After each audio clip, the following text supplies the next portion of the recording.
Je vais vous demander votre attention une dernière fois, cher public dans la salle, puisqu'on arrive déjà à la clôture du sommet.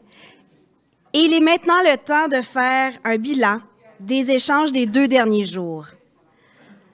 Avec la richesse de ce qui s'est dit, il s'agit évidemment d'un exercice périlleux. Je ne m'y risquerai certainement pas. Donc, je vais inviter Martin Normand, directeur de la recherche stratégique et des relations internationales à la CUFC.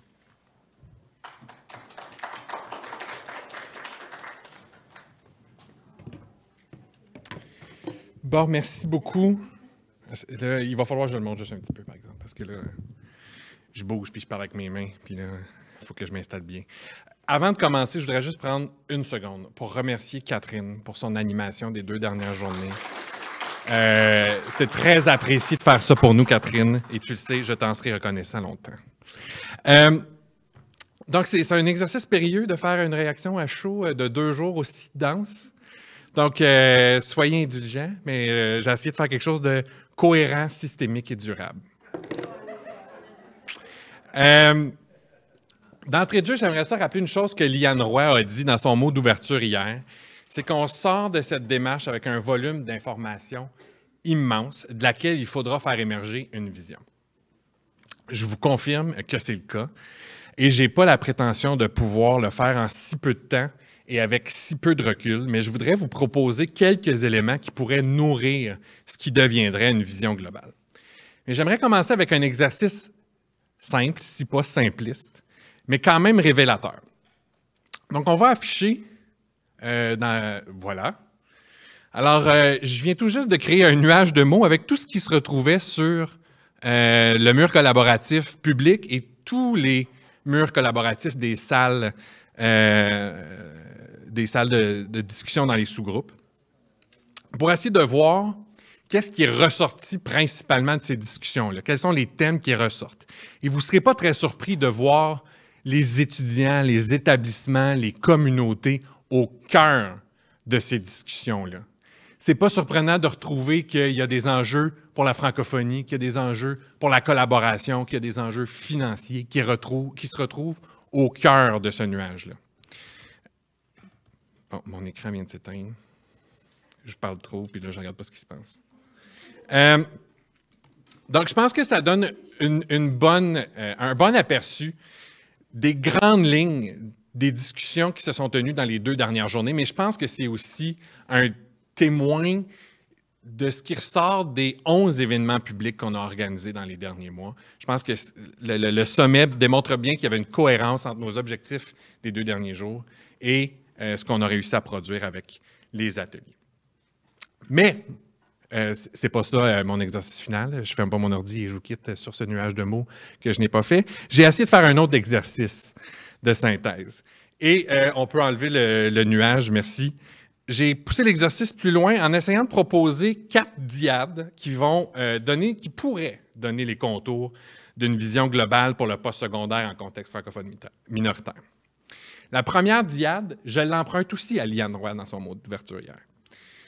Je trouve qu'elle résume bien les ambitions des communautés quand elle parlait de complétude et de complémentarité. Pourquoi la complétude? Parce que, naturellement, les communautés francophones en situation minoritaire veulent pouvoir compter sur un réseau d'établissements forts et agiles qui dessert adéquatement toutes les régions du pays. On veut vouloir profiter d'un continuum complet, de la petite enfance au postsecondaire, partout. On a à tout le moins le droit d'y rêver. Pourquoi la complémentarité? Parce qu'on est réaliste aussi, et ça, Alain y a fait référence ce matin. On peut vouloir voir le postsecondaire francophone progresser vers l'égalité réelle avec le secteur de la majorité, mais il est difficile d'imaginer des établissements qui offrent toute la gamme de programmes dans des campus physiques dans toutes les communautés. Donc, le propre d'une dyade, c'est qu'il y a quelque chose qui rassemble les deux parties. Donc, ce qui rassemble ces 2 idées-là, c'est la collaboration. C'est plus facile à dire qu'à faire, par exemple. On souhaite tous des collaborations plus nombreuses, plus structurantes, mais il faut aussi composer avec des barrières administratives et juridictionnelles qui peuvent les rendre difficiles. Mais il ne faut pas s'empêcher d'imaginer comment la collaboration permettrait d'améliorer la complétude dans le réseau par la complémentarité de ses composantes. La deuxième dyade, c'est l'expérience et l'excellence. Et cette dyade-là émerge de ce qu'on entend de la part des forces vives des établissements, c'est-à-dire la population étudiante et le personnel des établissements.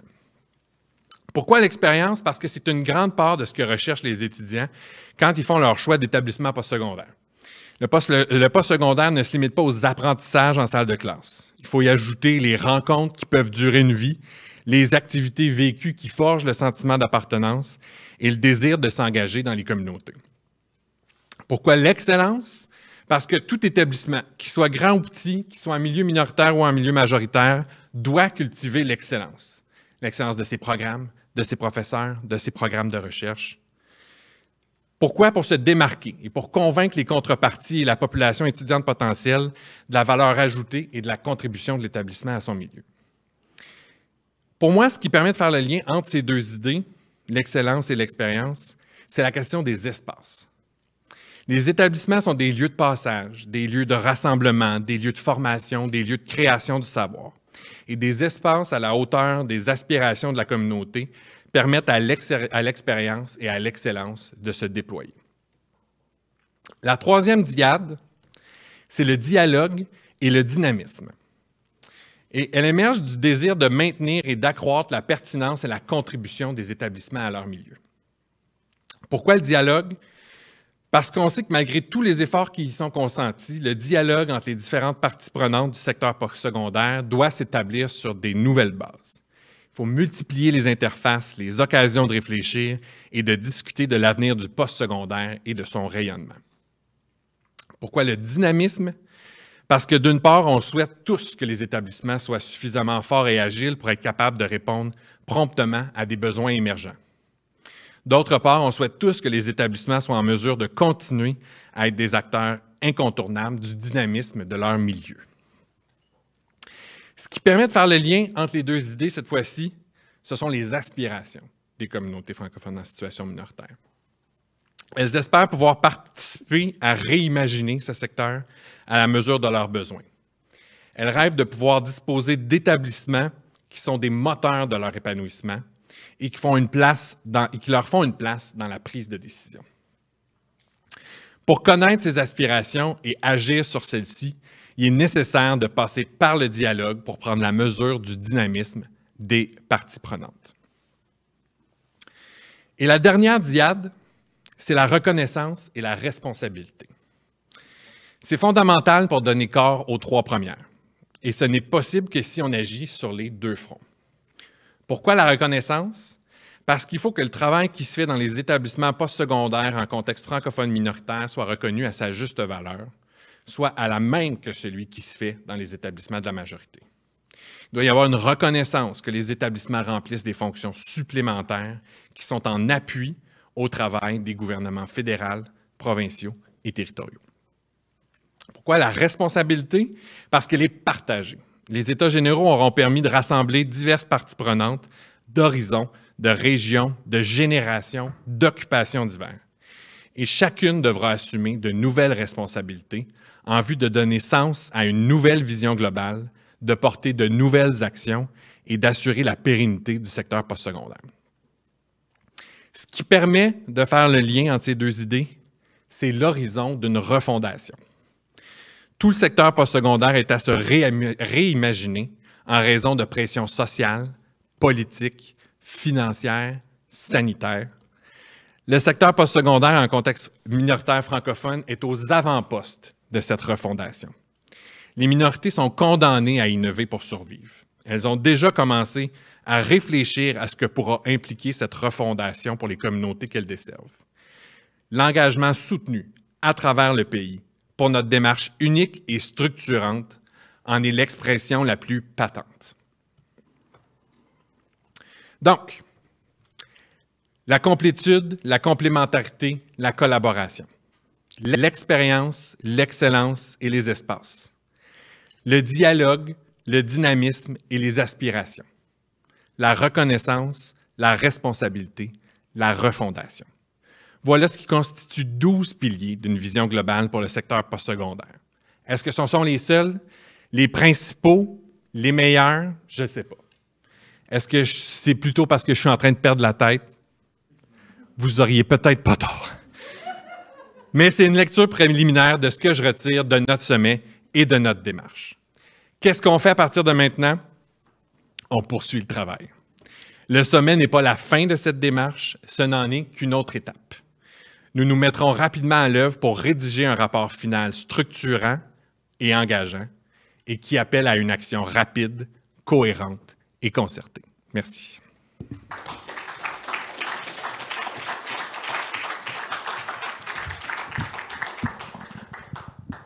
Merci beaucoup, Martin. Je retiens qu'il y a beaucoup de pain sur la planche et que tu m'as proposé d'animer le prochain symposium national en petite enfance.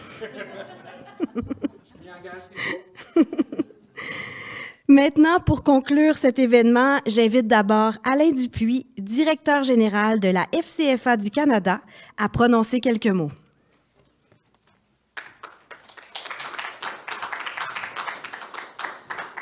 Merci beaucoup. Puis Martin a fait toute la bonne job pour nous autres, là, donc il n'y a pas grand-chose qui reste à dire après tout ça.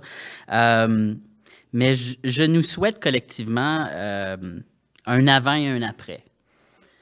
Que ces États généraux-ci vont vraiment marquer l'histoire de la francophonie canadienne, qu'ils vont être un moment où on va dire on s'est pris en charge. On a vu qu'il y avait un problème. Ce n'était pas une fatalité, la fragilisation qu'on observait, et qu'on s'est outillé et qu'on est allé chercher des nouveaux partenaires et surtout qu'on s'est donné une nouvelle vision d'agir ensemble. Donc, c'est ce que je nous souhaite pour la FCFA, pour les communautés. C'était très important d'être ici, d'être partie prenante. Puis c'était très facile de convaincre Lynn Brouillette, qui a eu l'idée des États généraux, de dire non, il faut un pendant communautaire important. Il faut que ce soit une discussion qui ne soit pas juste entre les établissements, mais vraiment avec la communauté, pour que la communauté se voie dans ce projet-là, dans un projet de société qu'on est en train de créer ensemble. Donc, merci, Lynn, pour cette confiance-là et surtout pour ce beau partenariat-là. Merci, Martin, qui a mené ça avec... c'est incroyable ce que tu as fait là, avec très peu de ressources, avec, en tout cas, toute la vision que tu as pour le secteur et pour nos communautés. Merci parce que tu nous as guidés vraiment là, dans ce processus-là. Merci aussi à Rose qui nous a accompagnés au niveau des communications. Merci à Serge, notre directeur des communications à la FCFA aussi, là, qui a coordonné de notre côté l'ensemble des forums citoyens. Et merci aux participants et participantes qui ont voulu rêver avec nous.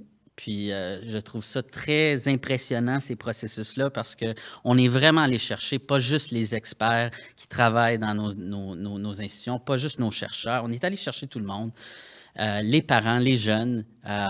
Puis ça a amené tellement une force à ce qu'on est en train de construire. Mais c'est un début. Là, aujourd'hui, c'est pas une fin, là, c'est le début, c'est jour zéro de notre démarche.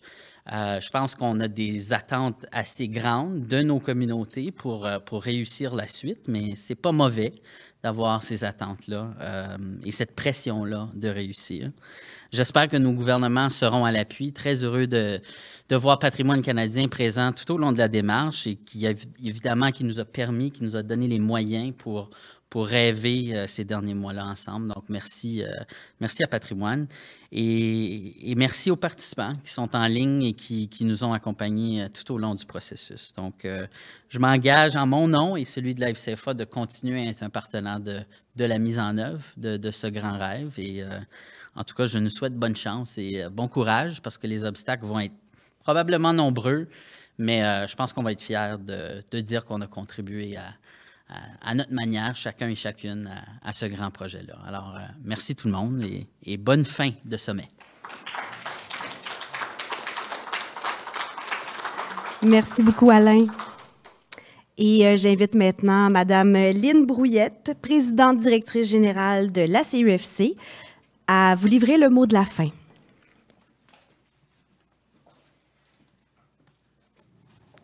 Merci beaucoup, Catherine. Merci pour tes belles paroles. Alain, c'est toujours un charme de travailler avec toi et ton équipe.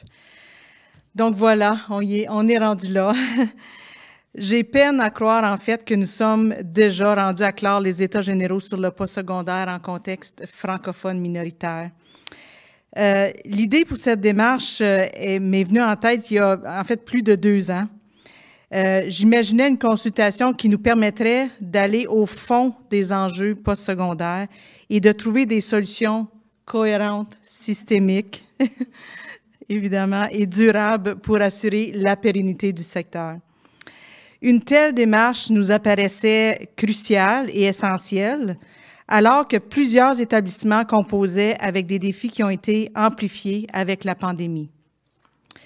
Nous croyons à la démarche et en sa pertinence, mais il fallait s'adjoindre des partenaires pour assurer l'adhésion des diverses parties prenantes à un exercice aussi ambitieux. Une de nos principales préoccupations dès le départ, c'était de trouver le moyen d'ancrer la démarche de réflexion dans les besoins des communautés francophones en situation minoritaire et que les solutions permettent d'en assurer leur épanouissement. Tu y faisais référence, Alain. Au fil des échanges, le partenariat avec la FCFA s'est rapidement esquissé et concrétisé. Ce partenariat s'est avéré des plus avantageux pour chacun d'entre nous. Il nous a permis d'assurer la pertinence et la résonance de la démarche au sein des communautés. Et je veux dire à Alain et à Serge, nos 2 fidèles compagnons de l'Organisation des États généraux, ainsi qu'aux autres employés de la FCFA qui les ont appuyés, ainsi qu'à Liane Roy. Merci beaucoup. Mélika, merci. Donc, nous ne pouvions prévoir les événements d'un dernier mois qui allaient placer l'enseignement postsecondaire en contexte francophone minoritaire à l'avant-scène dans les médias. L'actualité a propulsé la démarche et a justifié l'urgence d'agir. Nous avons annoncé la tenue des États généraux le 30 avril 2021, donc il y a à peine 11 mois. 2 sondages, 1 lancement, 6 ateliers thématiques, 4 forums citoyens, des activités parallèles, des analyses, des études, de nombreuses interventions et un sommet plus tard, nous arrivons à terme de cet exercice de consultation, mais pas au terme de la démarche. Encore là, on y a fait référence, ce n'est qu'un début. Dès l'annonce de la tenue des États généraux et au fil des mois, l'engouement pour la démarche ne s'est jamais démenti. Nous avons été interpellés par la société civile, la population étudiante, le corps professoral, le personnel des établissements, des organismes de la francophonie canadienne et du secteur de l'éducation postsecondaire, ainsi que des institutions gouvernementales. Toutes et tous avaient des attentes élevées et voulaient participer à la démarche. Nous espérons avoir trouvé la formule qui a permis à toutes les parties prenantes de s'exprimer et d'être entendues, comme en témoignent les près de 1500 inscriptions à nos activités. Je me dois de terminer en remerciant des gens sans qui la démarche ne se serait jamais réalisée. Merci évidemment à Patrimoine canadien pour sa confiance, son ouverture, sa flexibilité. Merci aux partenaires de diffusion qui ont relayé nos annonces et qui nous ont aidés dans le recrutement des participants. Merci à tous les organismes qui ont contribué à l'organisation des forums citoyens. Merci à tous les panélistes lors de notre série d'événements publics. Vos précieuses contributions auront permis d'approfondir le contenu à partir duquel nous continuerons de travailler. Merci à toutes les personnes qui ont accepté de participer à la campagne « On en parle » depuis septembre dernier. Merci à Franco-Presse, notre partenaire média officiel qui a réalisé une couverture hors pair pour toute la démarche. Et pour le sommet des 2 derniers jours, je veux remercier l'équipe de Livestream Junkies, à la technique, à l'équipe de l'Université Saint-Paul, à tous les panélistes et aux participants en présentiel et en virtuel, et aux animateurs et aux preneurs de notes dans les ateliers. Donc, une chose est claire, une démarche aussi ambitieuse ne peut se réaliser à tous les 5 ans. Nous sommes dorénavant collectivement les porteurs des connaissances accumulées au fil des consultations et nous devrons en faire honneur et en faire un bon usage. Nous vous reviendrons à l'automne 2022 avec un rapport final qui comprendra notamment des recommandations et un plan stratégique pour que l'on puisse rapidement nous mettre à l'œuvre pour réaliser des actions concrètes pour assurer la pérennité du secteur postsecondaire en contexte francophone minoritaire. Et d'ailleurs, il y a plusieurs conditions favorables qui s'installent. On entendait ce matin la ministre Petitpas-Taylor qui nous parle d'un financement qui sera mis en place et qui deviendra permanent. Il y a aussi, on se réjouit là, de la politique du Québec en matière de francophonie canadienne, donc d'autres conditions là, favorables en appui à ces travaux. Avant de conclure, je veux dire quelques mots pour remercier les membres de l'équipe de la SUFC. Merci, merci, je vous embrasse. Et qui ont œuvré à la réalisation, évidemment, des États généraux tout au long de l'année et du sommet. Plusieurs personnes ont mis la main à la pâte, mais je veux signaler de façon particulière l'immense apport de Martin Normand.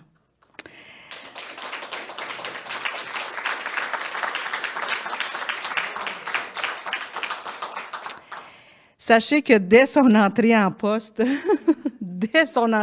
jour 1, je crois, il y a à peine un an, je lui avais demandé de réaliser les États généraux. La barre était haute. Je gère du personnel depuis bien des années. On rêve de trouver des collègues comme Martin, dont le dévouement n'est dépassé que par la compétence et le professionnalisme. Je tiens à le féliciter et à reconnaître sa contribution exceptionnelle à notre réseau postsecondaire, qui est une source d'inspiration pour nous toutes et tous. Merci, Martin.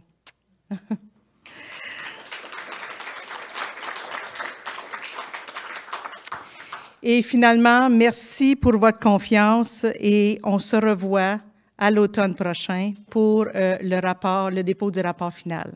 Merci, au revoir à tous.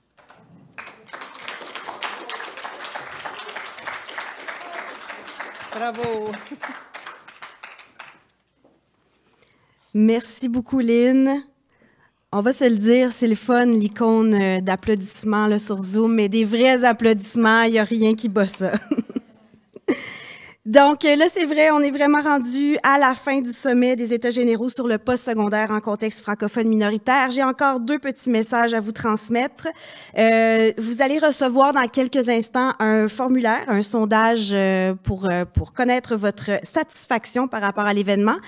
On vous invite évidemment à le remplir puisque c'est très important pour nous là, de recevoir votre rétroaction. On vous invite aussi à nous suivre sur les réseaux sociaux pour être tenus au courant du développement de la démarche. Et on se donne rendez-vous évidemment, comme Lynn l'a dit, là, pour le lancement du rapport final à l'automne 2022. Je vous remercie encore une fois pour votre participation. Merci à ceux dans la salle qui ont contribué à augmenter un petit peu le trafic là, de la ville d'Ottawa durant ces 2 derniers jours. Et merci à ceux qui se sont joints à nous en virtuel. Et je vous rappelle qu'on soit à l'Est, en Ontario, à l'Ouest ou au Nord, c'est vendredi aujourd'hui. Alors, je vous souhaite une très agréable fin de semaine et au plaisir de vous retrouver. Merci.